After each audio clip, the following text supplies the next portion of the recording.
Hare Krishna, Hare Krishna, Krishna Krishna, Hare Hare, Hare Rama, Hare Rama, Rama Rama, Hare Hare, Hare Krishna, Hare Krishna, Krishna Krishna, Hare Hare, Hare Rama, Hare Rama, Rama Rama, Hare Hare, Hare Krishna, Hare Krishna, Krishna Krishna, Hare Hare, Hare Rama, Hare Rama, Rama Rama, Hare Hare. Jaya Radha Natavara, Radha Natavara, Shri Radhe. Jaya Radha Natavara, Radha Natavara, Shri Radhe. Jaya Jagannath, Jaya Jagannath, Jaya Baladeva, Jaya Subhadra, Jaya Jagannath, Jaya Jagannath, Jaya Baladeva, Jaya Subhadra, Jaya Gauranitai, Jaya Gauranitai, Jaya Gauranitai, Jaya Gauranitai, Nitai, Jaya Gauranitai, Gauranitai, Jaya Gaurani, Jaya Jaya Prabhupada, Prabhupada, Prabhupada, Jaya Jaya Prabhupada. Srila Prabhupada ki Jai. So we will start our Bhagavatam class soon.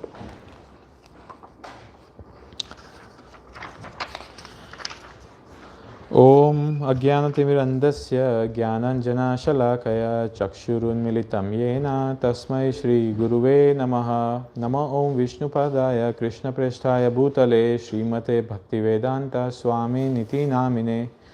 Namaste Saraswati Deve Gauravani Pracharine Nirvisesha Shunyavadi Paschatya Deshatarine. Jai Shri Krishna Chaitanya Prabhu Nityananda Shri Advaita Gadadhara Srivasadi Shri Gaura Bhakta Vrinda. Hare Krishna, Krishna Krishna, Hare Hare, Hare Rama, Rama Rama, Hare Hare. Nasta Prayasya Bhadreshu Nityam Bhagavata Sevaya Bhagavati Uttama Shloke Bhaktir Bhavati Naishtaki.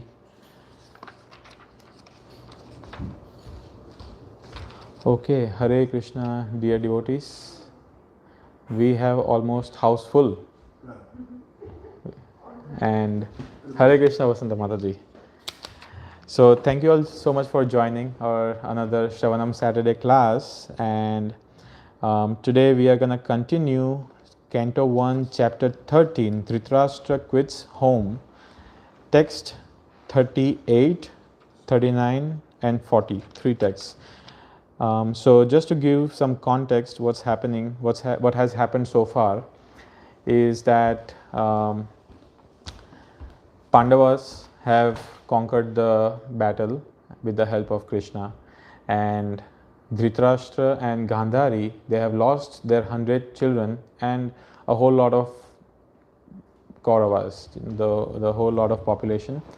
And you can zoom in if you want, just enough. So after that, Yudhisthira Maharaj was crowned as the prince of Hastinapur, and he is so kind. He is a perfect devotee and a Mahajan, that he is allowing Dhritarashtra, who tried to kill all the Pandavas, who did not stop all the humility and all the humiliation and all the problems that Kauravas incurred on them. So still he was letting Dhritarashtra and Gandhari to stay in the palace, in the kingdom. But Vidura, he is a pure devotee, and he saw that this is not correct, and he chastised Dhritarashtra so much, and he opened his eyes. So that means Vidura acted as a guru for Dhritarashtra. He was the younger brother, step brother, I should say, but still he performed his duty by telling him his duty, telling Dhritarashtra about his duties, and he said that after all of what has happened, it is not a good thing for Dhritarashtra to stay in the kingdom, and rather he should give everything up and he should go to forest and spend his last whatever years he has in chanting the holy name, in learning about Krishna, and also just to perform his basically spend his rest of his life in Krishna consciousness fully. And Dhritarashtra, Gandhari and Vidura, all three of them left without telling anyone, without even telling Sanjaya or without telling Yudhisthira Maharaj. And now this is the time where Yudhisthira Maharaj is lamenting. He is not happy where his uncle, aunt has gone. Hare Krishna Mataji. So one text before this we'll read is text number 37. If you have your phones with you, you can pull that up, or if you have a Bhagavatam, you can take one from here. Text 37. Sanjaya uvacha naham veda vyasitam pritror vahakula nandana gandharya va mahabaho mushitosmi mahatmabhi. Sanjaya said, my dear descendant of the Kuru dynasty, I have no information of the determination of your two uncles and Gandhari. So two uncles are Dhritarashtra and Vidura, and Gandhari, Yudhishthira's aunt. O king, I have been cheated by those great souls. So here Sanjaya is saying that he has been cheated by those great souls. Now this cheated word is it has a negative emotion, connotation, but here Prabhupada is explaining very nice with a whole lot of examples. There are 5 examples in the purport of Srila Prabhupada where cheating done by great souls is allowed. How amazing. So purport by His Divine Grace A.C. Bhaktivedanta Swami Srila Prabhupada ki Jai. That great souls cheat others may be astonishing to know, but it is a fact that great souls cheat others for a greater cause.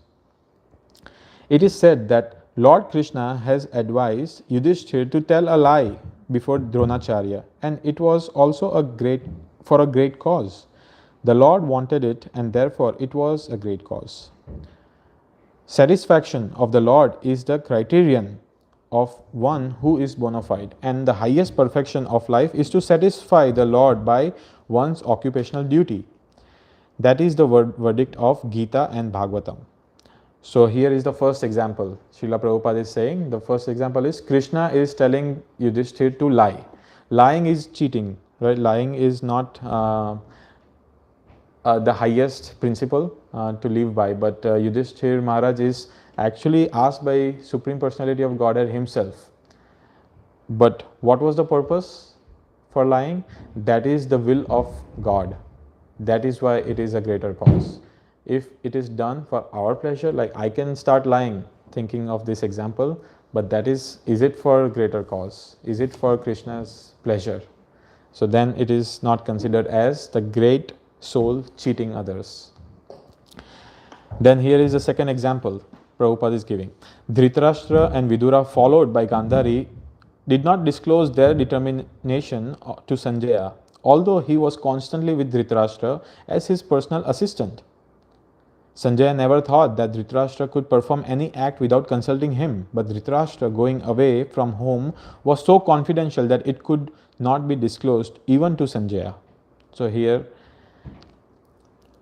we have heard so many times how Dhritarashtra led his life and how bad example he has set as a king.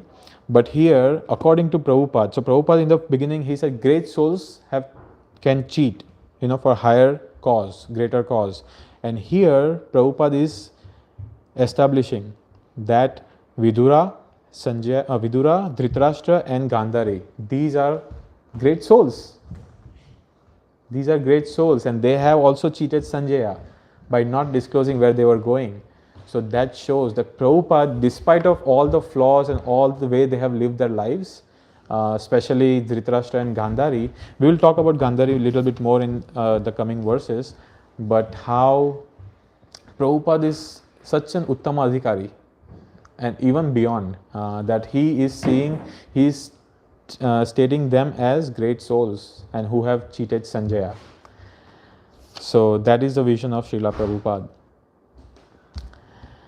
Then Sanatan Goswami, here is a third example Srila Prabhupada is giving. Sanatan Goswami also cheated the keeper of the prison house while going away to see Chaitanya Mahaprabhu, and similarly Raghunath Das Goswami also cheated his priest and left home for good to satisfy the Lord. So here two examples, Sanatan Goswami, example number 3, a great soul cheating the prison. He lied that no, let me go, I'll give you money, right? He was bribing the prisoners that no, let me go, and then he escaped and he cheated the prisoners, and for what? To see the Lord. That is the higher principle. So Sanatan Goswami is also setting an example, and Raghunath Das Goswami. Here the priest, this is a very nice story that Raghunath Das Goswami, he had this priest, his name was Yadunandan Acharya. Yadunandan Acharya, Hare Krishna Mataji. So he was saying that he was a big priest in the temple, and Raghunath Das Goswami was supposed to assist him, and there was also the desire in Raghunath Das Goswami's heart that he wanted to go and see Chaitanya Mahaprabhu. There was a very small window for him to meet Chaitanya Mahaprabhu, and this priest suddenly found himself in a situation where there are no pujaris to perform any aarti, the morning aarti for the Lord. So here Raghunath Das Goswami was put in a spot, in a dilemma, that what should I do? Should I help him, but I also have this desire to go and meet Lord Chaitanya? So he said, okay, I will go. In the middle of early morning, he's saying, okay, I will go and do this seva, so you allow me to go. And then as soon as he went out, he escaped and he left to meet Chaitanya Mahaprabhu. So it's a very situational thing. And now that this example doesn't mean that we also start doing that now okay, I have some service at the temple, and then also I want to do some other service. There are two services, and based on what my desire is, I'm going to do that, and forget about the thing that have been assigned to me. So because anyone knows the reason why we should not do that? Because we are not great souls. Yeah, we should not consider ourselves as I am the great soul, so I can do that, because these things are so spontaneous for them. It's very rare to see someone who is in that platform where spontaneously they are doing service for the pleasure of the Lord, spontaneously, and you can see by their achar and prachar, you can see. So unless we have that also, we don't have any hidden intentions, so we should not act in such a way where we are we should follow the footsteps, but we should not copy them, mimic them. So that was the fourth example. And the fifth example is, Prabhupada is saying in the last sentence that we also had the opportunity to cheat the family members and leave home to engage in the service of Srimad Bhagavatam. Such cheating was necessary for a great cause, and there is no loss for any party in such transcendental fraud. Very beautiful last two words, transcendental fraud. So here Prabhupada is giving his own example that he also left his home and he became full-time preacher. There are many examples like that in Bhagavatam, in our scriptures. Shankaracharya, Ramanujacharya, they all had this instances in their lives. These are great acharyas where they also lied, they cheated, and they performed the fraud, but this was all for the higher cause. Shankaracharya, I was reading this past time that he wrote a letter artificially to send to his wife, and then, sorry, actually this is Ramanujacharya, to send his wife, and then his wife is saying, oh, some great priest has sent a letter that we should take sannyas and preach. But he himself wrote that, so he can take sannyas and he can start preaching. So these are some wonderful examples that we should learn from. And here that's what Sanjaya said. So we'll move on to our next verse, text 38. Any thoughts on the previous verse so far?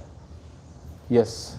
Yeah, I think that in general, like generalizing it just from like it's just in general actions, like we could say like, okay, like cheating is bad, but that's not like the bottom line. The bottom line is like serving Krishna. And, Yes. And like for pure devotees who they will who know Krishna's heart, they will do anything to serve Krishna.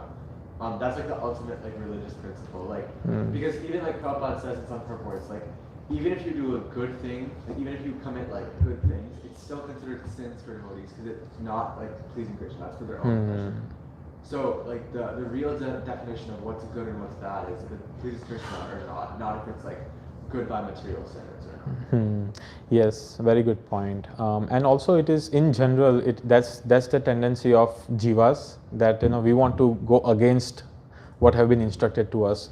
In most cases, in general sense, that okay, no, please wake up in the morning, but no, okay, no, I'm going to try all my loopholes and try to come out of it. Oh, but I had so many services last night, and I had like so many work, and my work is so important, I cannot give that up. I'm talking about myself actually, that I tend to do that too. So this is a good reminder for me that it's sometimes we have to there are right intentions in our hearts, but right now I'm not at that stage where I can execute those things and please the Lord. So for me personally, I can just say, just follow the instructions of our superiors, just follow the instructions of our Guru Devs, and then follow the instructions of our Srila Prabhupada.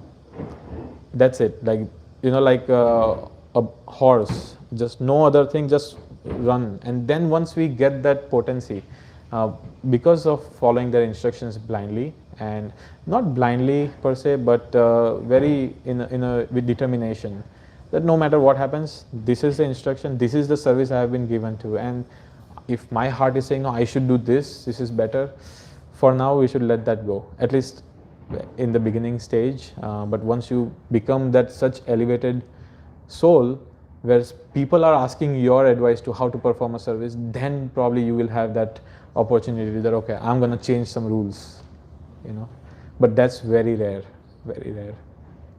Yes. I had 2 points. One was you mentioned about Prabhupada was such a Uttama Adhikari. I think that's a consistent theme in the Bhagavatam. There is redemption in Krishna consciousness. Yes. Right? We think Bhishma was silent when Draupadi was humiliated, but Lord Krishna comes to give him darshan. Yes. So the same thing, Dhritarashtra, Gandhari, by not speaking up, they enabled Duryodhana to do all that. But when Vidura came and gave that hard message, they followed. So there's always forgiveness in Krishna consciousness. Yes, you may have done whatever, but if you repent, you still have to suffer that karma of whatever you did. But people still accept you, and you're not ostracized, condemned forever because you did this. You're still welcome back into the fold. That was one point. And then the other point is, we all heard about Jayananda Prabhu, Raghunath Prabhu.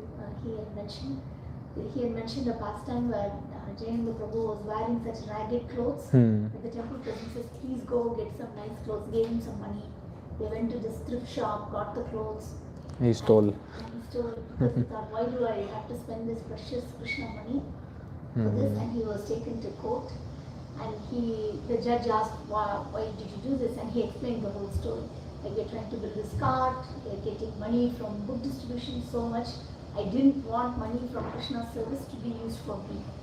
And the security guard who turned him into the store, he started crying and he said, I'll pay the money. So it's people like at that level, they can do that. Yeah. Right. That's like the Raganuga Bhakti versus Vaidhi Bhakti. Yes. Like at the Vaidhi Bhakti stage, like we have to follow the regular principles and stuff like that. But then once we get to like extreme attachment for Krishna, then principles, the main principle is always remember Krishna and never forget Krishna, and everything else is gone. Right. Very, very nice point, Mataji. Thank you for bringing that up. Yes, I was also thinking that I actually asked Kalakana Prabhu about this also, that like we hear these amazing stories, and like this is true story, right? And we hear them, and then sometimes that innocence doesn't come to us naturally. Why is that? So you're saying, okay, practice, and then because he shared something, but my understanding from that was that sometimes we also do our service with not that right heart, and we have to do that. We many times we feel very good when our service is acknowledged and people appreciate, and devotees, they glorify us for even like little bit of service we do. That is the nature of devotees.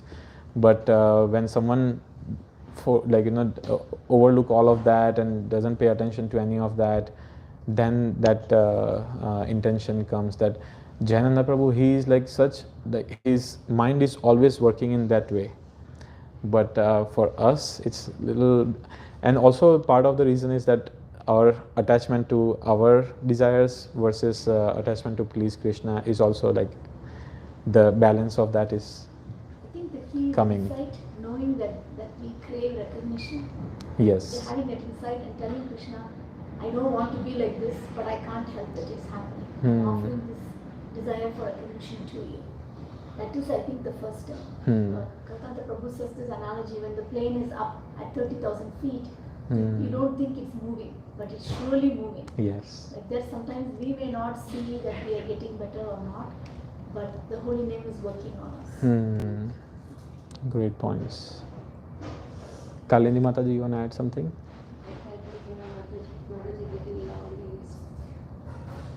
We can give the mic to. No, it's okay. You're the speaker. No, we are discussing. That's good. Okay, text 38. Atha Jagma Bhagavan. Repeat.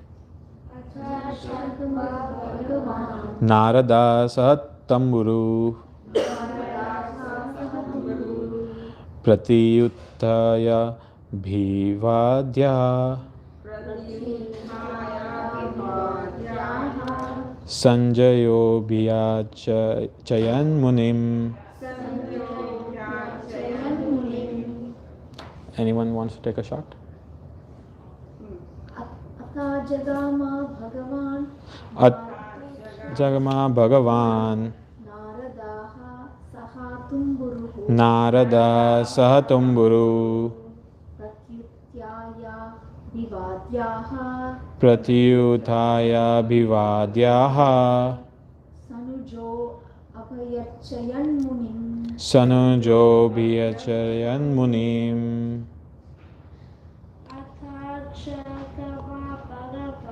Atha Jagama Bhagavan. Narada Sahatumburu.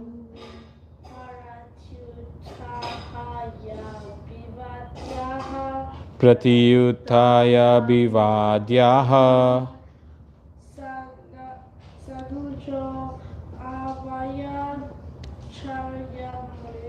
Sanujo Bhyarchan Munim. We'll read a translation, but anyone knows, I don't know if you have in Vedabase also, there are two verses tagged with this verse, Bhagavad Gita 1846 and Bhagavatam 1-13. Is it there in Vedabase? No. Okay, in my Bhagavatam, they are like given at the bottom. Chandrakapani Prabhu, you know why is that? There are stars. I tried to see the translation. Like with this verse, there are two more verses attached with a star. The star, because you have to make references to that. In the previous verse, there's a star on the previous verse. That might be from like yeah, this is the verdict of the Gita on Bhagavatam, and there's an asterisk. Okay. Is that like some say there's like Doshana, is that verse? Yeah. No, it's a different one, but yeah, I see what you're saying. There's a hyperlink in the previous verse where it's Okay. Okay. Yeah, I was trying to connect with this verse and the other reference verses, and I could not find the relation. But yeah, I think it makes sense. Okay, translation. While Sanjaya was thus speaking, Sri Narada, the powerful devotee of the Lord, appeared on the scene carrying his tumburu. Maharaj Yudhisthira and his brothers received him properly by getting up from their seats and offering obeisances.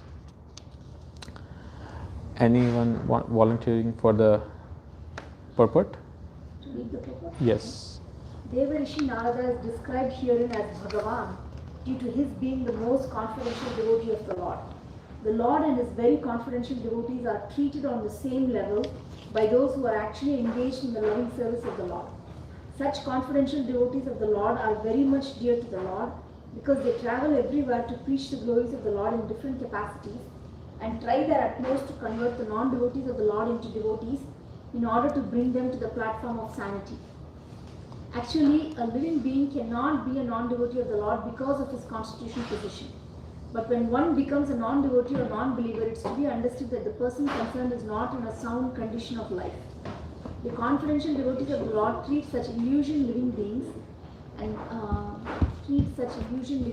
and therefore they are most pleasing in the eyes of the Lord. The Lord says in the Bhagavad Gita that no one is dearer to him than one who actually preaches the glories of the Lord, convert the non-believers and non-devotees. Such personalities as Narada must be offered all due respects, like those offered to the personality of God himself. And Maharaj Yudhisthira, along with his noble brothers, were examples for others in receiving a pure devotee of the Lord like Narada, who had no other business save and except singing the glories of the Lord along with his veena, a musical stringed instrument. Jai.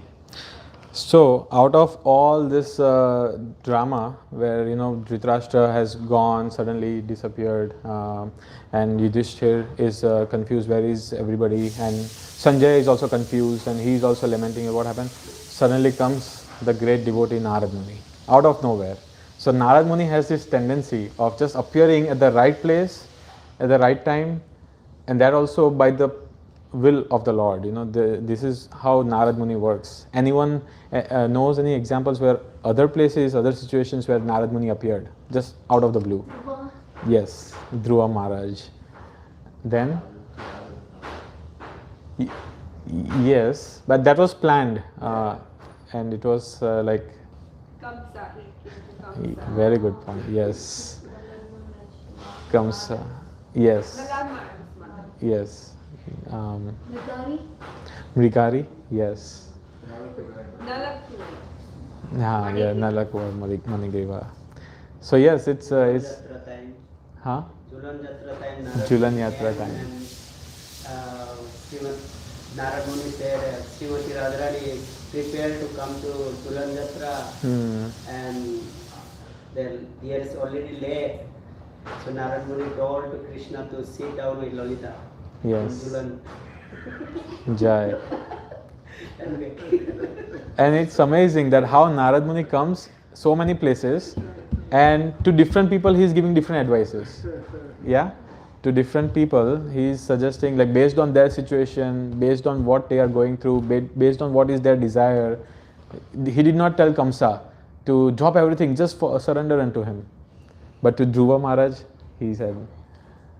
So that is also a sign of a preacher. Here Prabhupada explains very nicely in the purport that how a preacher, who is a preacher and how the preachers are treated. And Yudhishthira Maharaj and all his brothers, the whole Pandava family, they got up from where they were sitting and offered obeisances as soon as Narad Muni appeared. So that this verse basically shows how a preacher is to be received. And also, this was something I was reflecting last night, that why here tamburu is mentioned. Like he could have said, okay, Narad Muni appeared, but no, with his tamburu. So Narad Muni, he's veena, he plays veena and he sings glories of the Lord wherever he goes.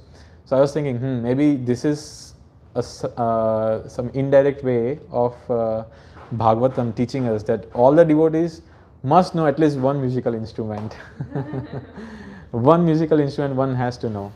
And this is why here Narad Muni, it is mentioned that he is carrying this tamburu, and his last sentence of the purport also, who had here Prabhupada is saying that receiving a pure devotee of the Lord like Narada, who had no other business save and except singing the glories of the Lord along with his veena. And why? Because music, any instruments that you are using to chant the glories of the Lord are basically expansions of Balram. And how amazing it is, like you can also have your personal relationship with Lord Balram's expansion. And if someone says, no, sorry Prabhu, I can't do all that, kartal, harmonium, mridanga, so much. Okay, but use your voice then. This is also an instrument. Just glorify by either talking about Bhagavatam, by talking about Krishna Katha, or by singing Hare Krishna Mahamantra. So that is like one sign of a preacher. And the whole purport, it emphasizes so much on the position of a preacher. And Prabhupada here says that even in Bhagavad Gita, it is said, those who preach the glories of the Lord are very dear to the Lord. So it is a fact, our Krishna consciousness movement, this movement that Prabhupada started, which is from the line of Sri Chaitanya Mahaprabhu, who established that this movement is a preaching movement. It is not a bhajanandi where you just sit and focus on the Lord or chant the holy names and don't do anything. But no, it is the movement where you chant. It is, Gosha. You are a bhajanandi in the morning, and then throughout the day you are a Goshanandi, where you go out and preach. And that is the duty, that is the instruction given by Srila Prabhupada himself to everyone. In Chaitanya Charitamrita, Madhya Lila, I believe this is a verse, very, very famous verse, where Jare Dako Tare Koho Krishna Upadesh. So he is saying that those who have got this mercy, those who have got this message of Lord Chaitanya in the line of Brahma Gauriya Madhva Sampradaya, it's their duty to go and help others. Chaitanya Mahaprabhu says that those who have taken birth in India, who have in Bharata Bhumile, who karo paro upkar. First, we are so blessed that we have taken birth in the land of where Lord Sri Krishna appeared. Then Lord Chaitanya appeared, the most merciful incarnation of the Lord. So we are so lucky, we are so fortunate, and for us it's so natural to accept that okay, Krishna is God. It is very natural compared to those who have not taken birth in this environment. So what do we do for that? How can we help? So we take this message, we can come up with our ideas and share this with those who have not been blessed by taking birth in India or an Indian family where this is a very obvious thing that you surrender unto the Supreme Lord. So I was watching this class by His Grace Radheshyam Prabhu. He has just recently, he was in USA in last few years, and I just found out that GBC has been made aware that how the preaching is going in the West, especially outside India, and it's pretty apparent that where we go, it's we find whole lot of Indian communities, but not that many non-Indian devotees. And GBC is aware of that, and they are appointing all these great devotees to go and find out, what they are saying, that His Grace Radheshyam Prabhu was saying that his spiritual master Raghunath Maharaj was saying that you have cracked the code in India. In India, they have this program called Voice. In 2004, they started this new program where they are engaging all this youth, because youth is the future, right? You can preach to everyone, but youth, Rahul, yes. So there they have cracked this code, and they know how to bring youth, specifically young boys and girls, in the process of bhakti, and how they have like thousands of kids, young boys and girls. They are chanting 16 rounds regularly now, and they are going and preaching the glories of the Lord. They are becoming preachers, and how they're like. It's such an organized method of and organized and scientific, because kids nowadays, it's not that easy to convince them, but they are putting so much effort in just presenting this message in such a way that they can easily digest. And if we, as we are residing here, and for us, if we don't know, because preaching is also an art, Preaching is not something that someone is born with. Of course, there are some people who are born with this talent of speaking nicely. I certainly was not. But sometimes you learn, and that is also you associate with those who are putting this effort in bringing. Here, Prabhupada uses this word, convert the non-devotees of the Lord into devotees. So I was reflecting on that also, that convert. It is for Prabhupada is saying convert, but now the word convert has such a again, So I was thinking, Prabhupada has said many times, everyone is a devotee. Everyone is a devotee, and everybody have Krishna, love for Krishna in their heart. But this process is to awaken the dormant love for Krishna. So we are just helping to wake people up. So I feel Prabhupada is saying here convert, but for us, preaching means you go and bring that person one step closer to Krishna, help them awaken the love for God. How can we do that? Chant 16 rounds? No, that's like, for them it's such an alien process. So we have to give them something that they understand. And these, exactly, Prasadam is there, or even sound bath. People, some places, some devotees, they feel, what? There is so many different methods that's been used nowadays to bring people closer to Krishna. We don't need any of that. Srila Prabhupada gave us such perfect process, but the time has changed. Based on time, place, circumstances, people adapt, and Srila Prabhupada also adapted. During his time, he would acknowledge when devotees come and pitch ideas. He would say, that's a very good idea, you should do that. And actually there is a nice story, maybe someone can recall this, when they were building Jagannath Rath Yatra, and someone had an idea, very crazy idea, that we will transform the Rath Yatra from traditional wood and all that to something modern. So, and some leadership, some devotee approved it, and they said, okay, let's do it. They took out the wheel, they broke everything, and they put new stuff in it, and like full dynamic Rath for Jagannath Rath Yatra. And then they told Prabhupada. Prabhupada said, wait, that's not right. We should not do that. But then devotees are like, oh Krishna, we already finished all the work. And then Prabhupada saw the Rath Yatra. He was so pleased. And he would, wherever the Rath stops, he said, this is Lord's desire.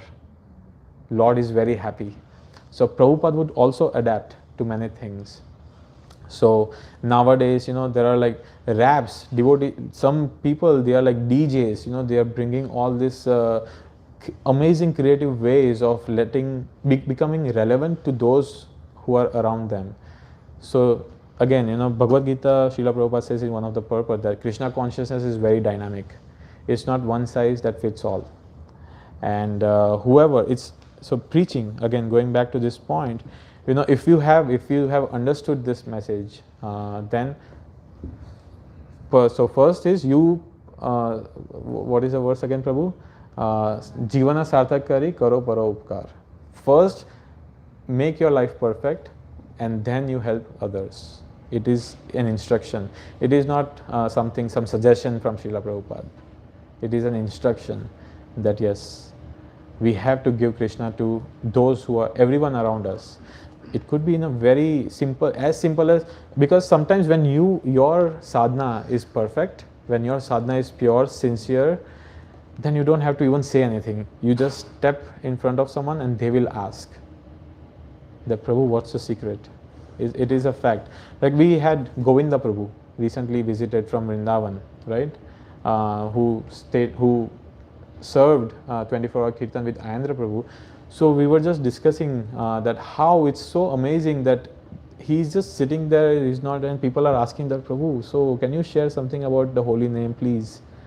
And why? Because he had such faith and such determination and such surrender. That is also very important in the process. So they are, and here Prabhupada, the first line here Prabhupada is saying is, that's why those who are preachers, and who, of course, preachers also, there are different grades, but those who are like, Narad Muni level preachers, they are equal. There is no difference. So that's why here Narad Muni is referred as Bhagavan. What is this? Tamuru is this one, right? Veena. This is an opposite like this is for Tamuru. one what. Oh yeah, Damru. And they are looking this water. And the thing, with the Bharata Bhumika Janmana, all the time, people that India take birth. But you see in Prabhupada time, most Western devotees are free, okay? All. And only some Indian you see. Yeah. And those who don't come in India, they are very high, like Srila Maharaj, Maharaj. So basically, I wonder somebody else, what is this Bharat Bhumi means? We always come to the India. No. Before, when Bharat Maharaj was the king, Yudhisthira Maharaj is the king. They are the king of the whole this universe. Later is get divided. Yes, yes. So this is not, we shouldn't be get proud, oh, I am Indian, I am Indian. No. Now Prabhupada time it is international. Yes. Now you go in any ISKCON, you will see more Indian than any Western. So we have to open for everybody. What Prabhupada did, you have to do like this. Give them love from the heart with Prasadam. Open your heart. Just give Prasadam, Hare Krishna. Keep them happy. What Prabhupada did, he gave his life, he gave his means love so much, therefore they converted. They're looking for it. So that we have to go that, we have to step, anybody new devotee come, we like to talk with whom we know. But we have to, that time, especially Sunday feast, we have to look to them. Not to like, I know he I will talk with that, no. So if we give them attention, then there is, we have chance. Otherwise, ISKCON, it came from India, is going to India, if you see. Jai. Fantastic point. Yes, this is not Indian Society for Krishna Consciousness. This is International Society for Krishna Consciousness. And that is the point. Again going back to the point of Bharata Bhumite. So again, Chaitanya Mahaprabhu at that time also, Bharat was like kind of the India right now what we have. But it is also a fact, right, that how it's booming in India versus how it's booming outside India. This process of Krishna consciousness. So that's exactly what we need. Whoever is coming in the temple, new person, we have to open our hearts, we have to welcome them, and we have to give this taste of the holy name to them. And that is what Srila Prabhupada did. And because of the authenticity and because of his faith in this process, he is so successful. And he will be successful even in the future. That is Chaitanya Mahaprabhu's prediction. So we just have to play our role and let the process do its work. Another thing about that, you mentioned that particular verse. Sometimes it is misunderstood, just like she was explaining. Misunderstood. Bharat Bhumite Haila Manushya Janma Sabha. Bharat Bhumite Haila Manushya Janma. Anybody who are taking his birth as human being in the land of Maharaj on earth, which means presently India is becoming smaller. Yeah. Smaller and smaller and smaller. Previously it was Pakistan, Bangladesh, called India. But prior to that time is the whole earth, Bharat Khanda, and then prior to that time is Bharat. Bharat is about 9 sections of Bharat.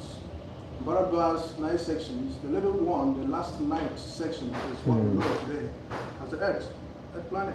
Other 8 portions are so much obscure that practically is concealed from us. So Bharat, that's why I mentioned that the demigods are so much interested to take part in Bharat class. Because this Karma Bhumi is a place whereby one can actually make serious spiritual advancement.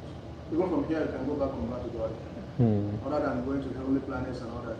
Quite difficult. But in Bharat class, so anybody who are taking his birth as a human being should try to make his life successful. And then help others in also becoming successful. But the whole thing is just that, as the time is going, the knowledge is becoming, lost. If you go to any part of the world, you see the relics of this civilization, what is called a Vedic civilization, all over the world. Anyway, even my own culture, there's nothing you can tell me that is a strange thing. It's the same thing. There's nothing you can tell that is strange.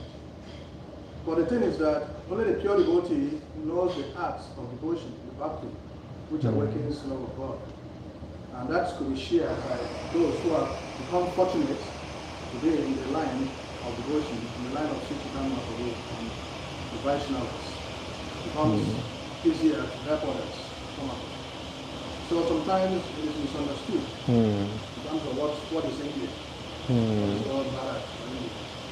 It simply means anybody who takes a bath as a human being on earth, in the world, he has all the facilities, he has all the necessary facilities to become Krishna conscious. And therefore he should make effort to become successful, become perfect in his own life, and then he can give to others. You see, so if one is not successful in his own spiritual life, he can't really give others. Right. You see, so that was the whole thing.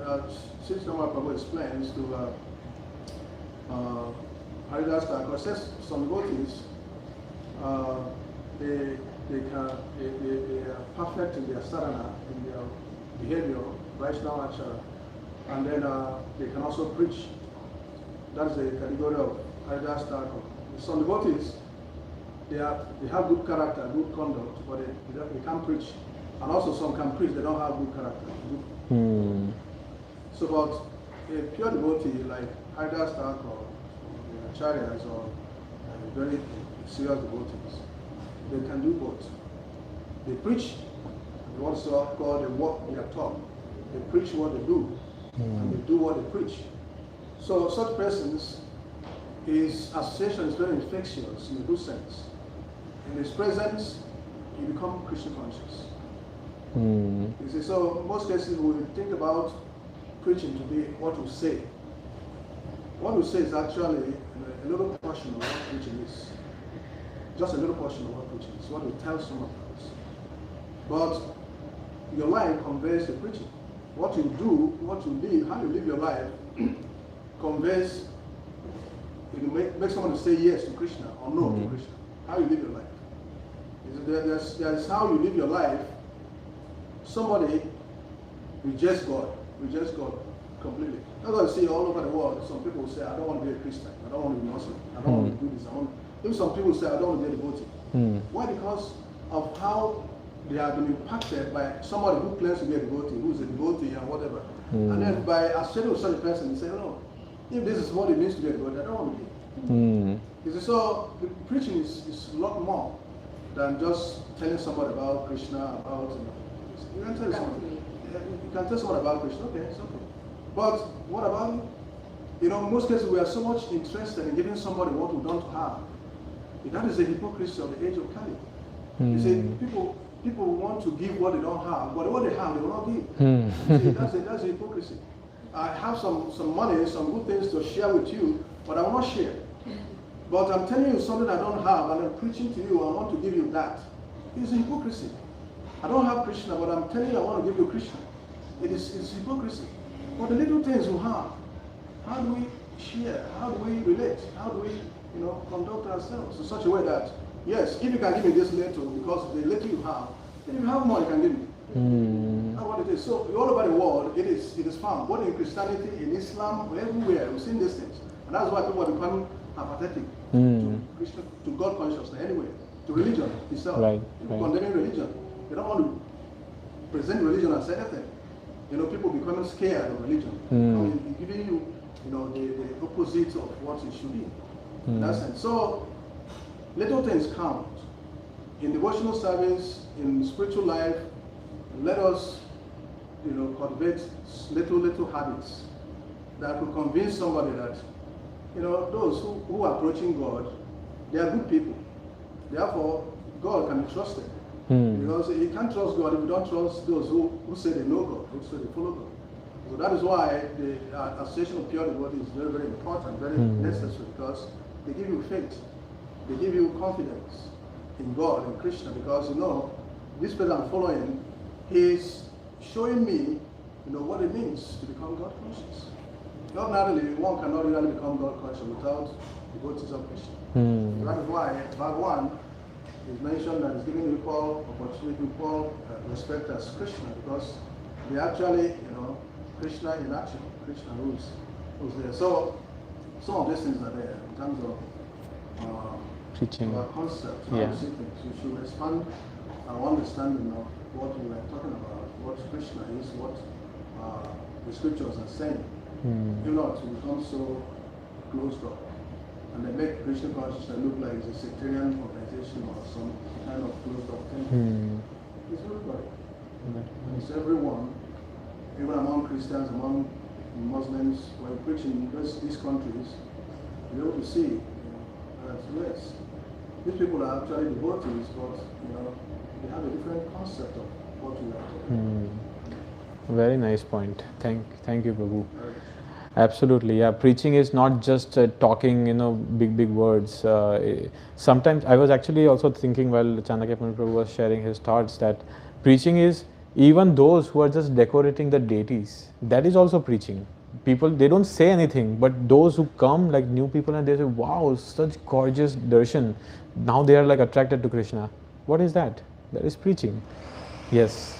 I also like Prabhu's point about sharing. Sometimes we use the word preaching, although we may not really understand what that is. But sharing, everyone can do. And Yes. also this point about when someone new comes, like what we say should also be welcoming, right? We can't package the whole philosophy in 1 hour and then they run away. Right. Or when they come, how we offer them prasad. Or like Mataji said, we don't just need to talk to people we know. ISKCON is not a cultural moral, socializing moment. Right, exactly. Like you're here to share Krishna. And like Prabhu said, most of us, we didn't come to Krishna consciousness because we love Krishna and that got awakened. It was some other devotee who said, I want to have what this devotee has. This devotee seems so exemplary in character. What makes this person tick like that? I want to be that. Or someone else's kindness. Sometimes when new people come, we ask them so many questions. We judge them so much and then they never come back. So I think we have to be very mindful when new people come that somehow or the other that soul who could have been in so many places on a Sunday set foot here. Right? And go out of our way to show respect and welcome them. We do say that at the end, whoever is new, please come. But imagine if we welcome them even before the lecture. Made sure that we sat down with them, we explained. Because someone who comes in, they don't know Narasimhadev prayers, they don't know anything. Right? For them it's like Prasadam. walking into a foreign thing, even if they are from India. And even in Prabhupada's time, when Prabhupada went to Nairobi, he looked around and he said, where are the locals? Yeah. Even in Prabhupada's time, that was a priority for him. This is not a movement meant for one sect. Otherwise, we inadvertently give the impression that this is a sectarian thing, that this is meant for people who look a certain way, who came from a certain country, which is, that otherwise Prabhupada would have called it Indian society. This is Right. the international society. Exactly. Right? So I think we need to be very mindful and meet people where they are. And in our own practice, sometimes if we are stagnant, if bhakti is not suprasidati, that means we are not sharing enough. We are just so focused on our japa, our thing. When we share, that's when we get happy. And sharing could be either talking about Krishna, but that takes time and maturity. But you can do prasad. Sometimes I cook for my clinic team, for my inpatient team, outpatient teams. They don't know much about Krishna, but I cook for them. And if particularly someone is pregnant and expecting a child, my frequency of cooking increases. Because little ways, whatever we can do, but the key is we have to share. Right. And that may be going out and giving books, giving prasad. Someone may not. Yes. For instance, this you mentioned now, if you cook prasadam, nice prasadam, and then share with your colleagues in office, when you share with your colleagues in office, they'll be happy to eat. They'll be happy to eat it. Because your friends, your colleagues, they can happy to eat it. But just cook one day and then start preaching to them about this prasad. They will not eat. Such what the importance of prasadam, how you have cooked it, how you have offered it, to God and so many things. You begin to preach like that, they will not eat. Because they're not yet on that level to understand those things. But just give to them as sharing food. It's prasadam. It will give them the same benefit, but they will eat. You see, so that is preaching. You understand that? I actually have shared with my colleagues that this is food offered, and I give an example like how in Christianity there's a concept of grace, saying grace before meals, that we believe that God also can eat, and so we are offering to God, and then this food comes. And one of my team members said, wherever this food is made, wherever you learn to cook this, I'm going to go there and learn from that person. Because they couldn't believe that there was no onion or garlic. Because they ate and said, there is onion. I said, no, there isn't. So I like, because for us to do that, we should not have any agenda. We shouldn't go there thinking, I'm going to do this. Who are we to do anything? Krishna is working through us. But if we just treat them with kindness, we recognize that people are, like at OSU, you have to park somewhere, walk almost half a mile, 3/4 mile to get to work. It's really hard. Materially, the conditions today is very hard for people. And even if you can, that is showing kindness by saying, I care enough about you that I don't want you to worry about lunch today. I am taking care of it for you. So I think that love goes a long way than the words we say. Yeah. If I can add one more thing, I don't know if you want to move on.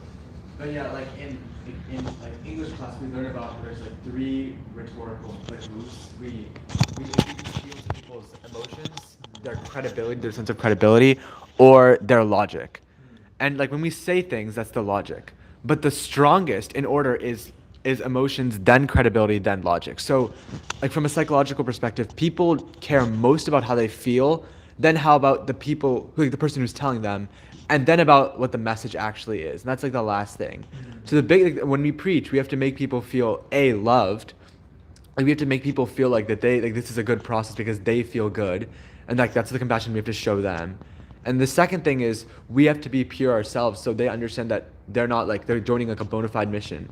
And then after that, they'll understand the logic. But first, the strongest appeal is appeal to emotion, and then it's appeal to credibility, and then it's appeal to logic. So like the logic, we can like say like all the words, but if we're not showing others love and we're not showing that we've practiced it ourselves, it's going to be very difficult to ask people to join our movement. So. Yeah, great points. Thank you for sharing. We are almost out of time, and we have 2 more verses. There's a question. We can quickly. Okay. What's the question? How proactive should you preach to those in other religions? Go to churches or mosques by name.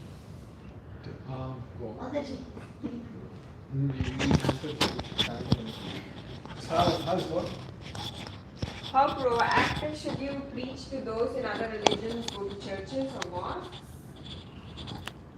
Yeah. First of all, we should understand who Krishna is.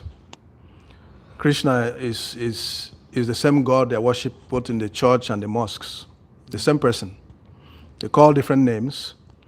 Then we should also be able to understand a little about their scriptures, be able to understand something about the Bible, and some about the Quran, some of the things they say there. And then because you are a devotee, you can actually, use the Bible and the Quran even to preach to them. The same bhakti, the same devotional service. Sometimes we have such experiences of preaching in the churches and in the mosques, and we take some verses from the Bible or from the Quran, and then we teach devotional service.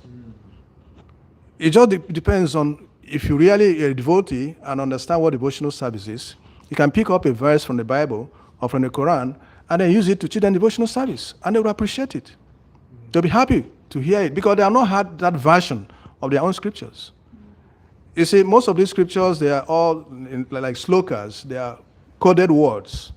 But only the devotee who is realized can actually understand the actual meaning of those scriptures. So first of all, just like if you're doing mathematics, you start from the known to the unknown. So start from where they know. they will queue in and they'll be able to appreciate. And then when you be able to convince them of the ones they know, then if you're talking the ones they don't know, they will have some faith in you and be able to do that, accept what you're saying. So at least you should have some idea of what they have, their own scripture they're following, their own process they're following. You should have some ideas of what they're doing, and then from there you can actually pick them up and add up. One more point I want to add was that everybody heard that.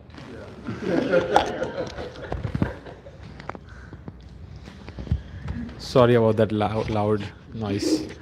So another thing was that Prabhupada also once was encountered. I think I shared it last week or 2 weeks ago, where Prabhupada and Mahadev's mother and Jesus, like Christian priest, was they went to see Prabhupada about their stolen child, from the university, and now that has become a brahmachari.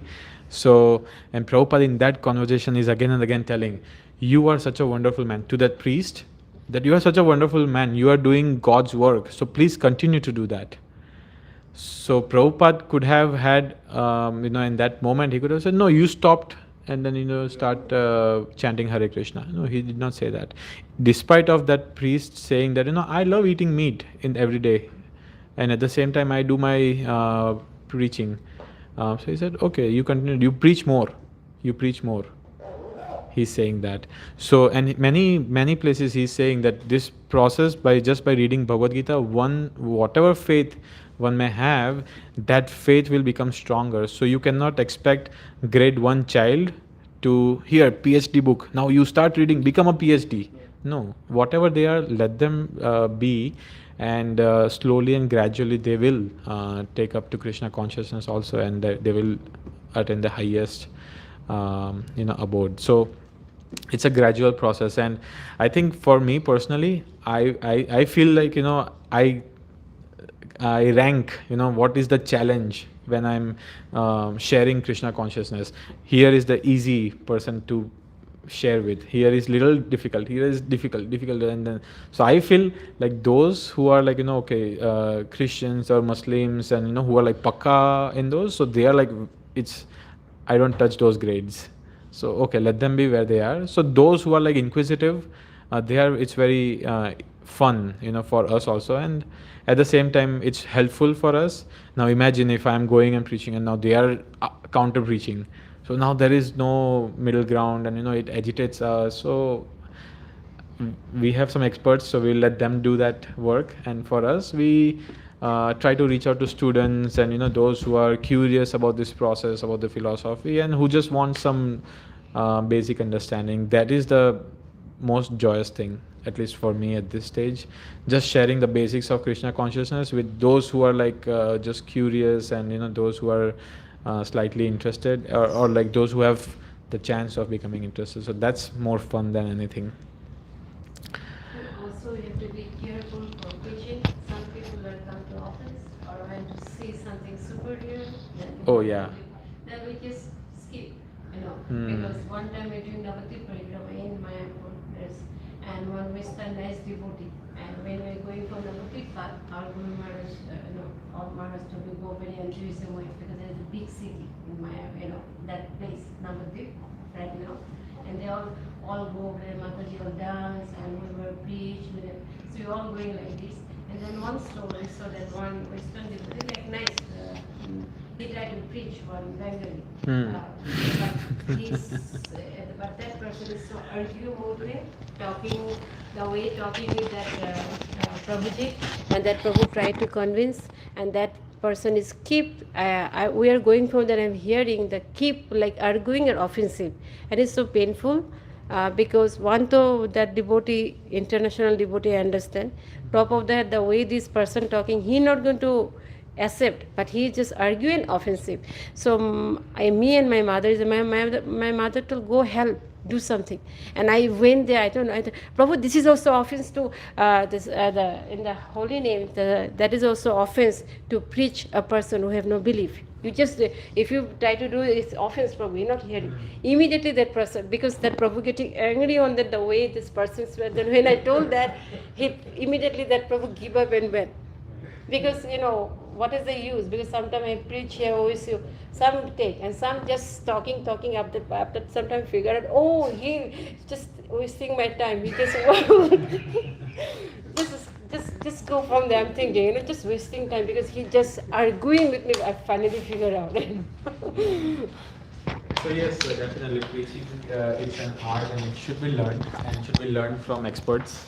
And experts are who? Those who are pure devotees. And we should just take so many. We are so fortunate. We have Srila Prabhupada, then we have some amazing, wonderful devotees. His Holiness Giriraj Maharaj, His Holiness Radhanath Maharaj, who are doing tremendous. His Grace Vaisheshika Prabhu, His Grace Kalakanda Prabhu. Then just I can go on, with names. So everybody have they have spent their lives doing this, so and they have been so successful like nothing in the history. So we have so many examples. So wherever your heart belongs, you go to them. And if you love to preach by distributing books, okay, here we have one avenue. If you want to go university, we have another avenue. If you want to go and some counseling or grihastha workshops, then we have that also. Japa workshops, we have that also. Everything is there.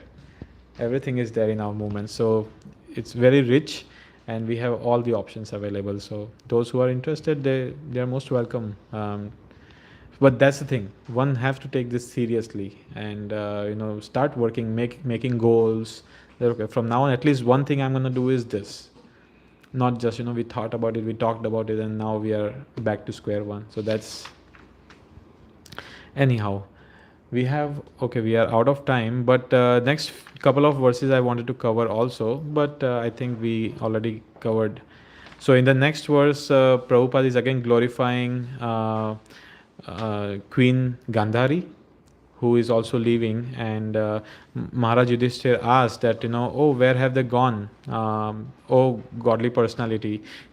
Maharaj Yudhisthira is asking Narad Muni that I don't know where my two uncles have gone, nor can I find my ascetic aunt, who is grief-stricken by the loss of her sons.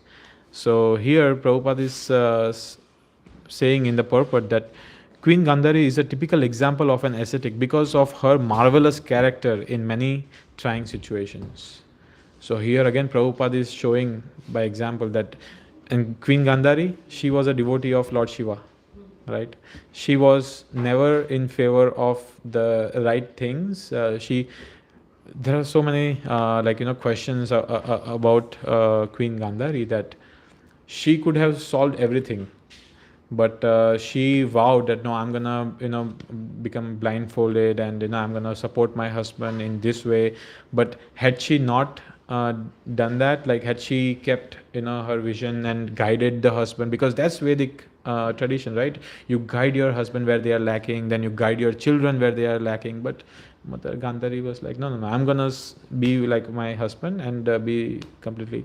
So there are so many ways this is explained and understood, but here Prabhupada is saying forget all of that, she is a marvelous character. And a lot of examples like that in especially Mahabharata. People have taken vows out of emotions, and like some great personalities, they have taken vows, like Bhishma Dev. He took the vow and then I'm going to be a lifelong celibate and I'm going to protect this throne, and then where he ended up, right? And same thing with Queen Gandhari. And like that it shows the importance of before we say anything, before we commit to something, before we vow, we should be extremely careful. Otherwise, like these characters, like these personalities, because as soon as you take such a vow that you cannot you cannot fulfill, or when you fulfill that and you derail other services, other things in your life, then it's just a recipe of disaster. Those vows were not to please Lord. Yes. It was to please something else. Yes, her social obligations. Gandhari is known for the most chastity lady. Yes. Queen could be known as the most surrendered devotee. The Gandhari is known to the whole world as the most chastity. Yes. She can do it, but she wants to be equal to husband, or she Right. don't want to become superior to husband. Exactly. So yeah, that's where time, place, circumstances, play a big role. And in this case, whatever she did. But she is still, like according to Prabhupada, she's a marvelous character in many trying situations. She's an ideal woman as a mother, wife, and ascetic. So ascetic is basically, self-determined and austere, extremely austere.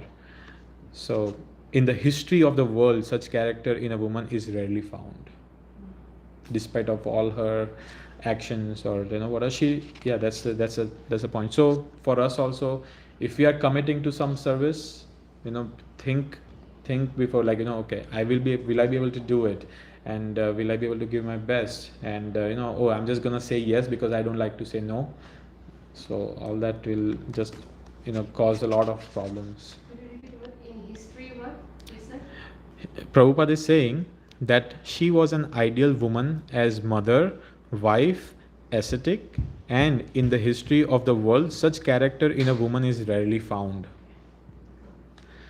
And once that is done, then Yudhisthira Maharaj is ending by glorifying Narad Muni again, that you are like a captain of a ship in this great ocean, and you can direct us to our destination. Thus addressed the godly personality, Devrishi Narada, greatest philosopher devotee, began to speak. And from now on, Narad Muni is gonna smash all the illusions that Yudhishthira Maharaj has about aunts and family. Still, that's also another, it got me thinking that how these are great souls, great Mahajans and great devotees of the Lord, still they are getting entangled in these emotional bondages. So strong, familial affection. Exactly. It's so strong, so powerful. He's a big responsible. He's a King, responsible. big heart. Yeah, Yes. He feels guilty because they are Hmm. suffering and he Yes, is yes. taking care And of them. Now uh, they're gone. Again and again Prabhupada is saying, because see, just the first line of the previous verse, that Maharaj Yudhisthira, as a good soul and devotee of the Lord, was always conscious of the great loss of his aunt and her sufferings. So it's like, for us also, it's the same situation. So for us, the attachment could be something else, not family. But despite of all that, if one is performing this service, no matter what. Yeah, like yesterday I'm hearing his among the Prabhupada about this different thing hearing. I end up now in some Mahabharata thing. It's so painful when we doing the gambling, the way the taking stuff from taking stuff from Maharaj Yudhisthira. That's also cheating way, the gambling, which is totally cheating, nothing like even Dhritarashtra Maharaj don't want. His father told, I can give you more than them, but he told, no, I cannot tolerate what Pandava have. That's all. His problem with is jealous. He just want to see to them suffering. And then each gambling, the way their thing is going, like mountain of gold, mountain of this, chariot, it is still about the chariot, and then all these things is so painful, the way that they did. Like last time I heard Krishna told Queen Kunti, this is enough to tolerate them. Now it just have to be done, because he never going to be improved. He's a personified envy to Duryodhana. So that is like, very painful. What they did with this Yudhisthira Maharaj doing is like how high level devotee he is, that he can still thinking of, good about them, who is like a totally, didn't think of them, anything. Very big quality. Huge, Yeah. Such an amazing quality Yeah. in a devotee. Yeah. It tells that even that person needs a mentor. Yes. Even that kind of exalted person needs a Siksha Guru. Yeah, so where are we? How much help we need? In every step, in every decision that we make, it's so important to go and take permission, of our gurus, and then to take their blessings before we perform anything, and to just seek advice, and we should not think, oh no, I got it under control. Only time will tell. But it's amazing, how these great personalities show us from their example. They have everything, like they know everything. Right now we only know a little bit, but I personally think that, oh yeah, I got everything understood. the basics at least, but no. With this, these amazing examples, it's a good that you take shelter of your seniors, you take shelter of your Shiksha Guru, Diksha Gurus, Srila Prabhupada. Okay, and from now, yes, Narad Muni is going to speak. He's going to shatter all the why all Yudhisthira Maharaj was lamenting, all the reasons he's going to shatter, and now he's going to, I'm not going to spoil because next week Rahul is giving the class. So, yeah, right? Yes. Yes. Okay. Jai. Yes. There's one question there. How protracted should you preach? We already answered that. Oh, you already answered that? Yes. Thank you, Ujjwal Nitai Prabhu. Okay. Kantraj Srimad Bhagavatam ki. All glories to the assembled devotees. Hare Krishna. No. Srila Prabhupada ki jai.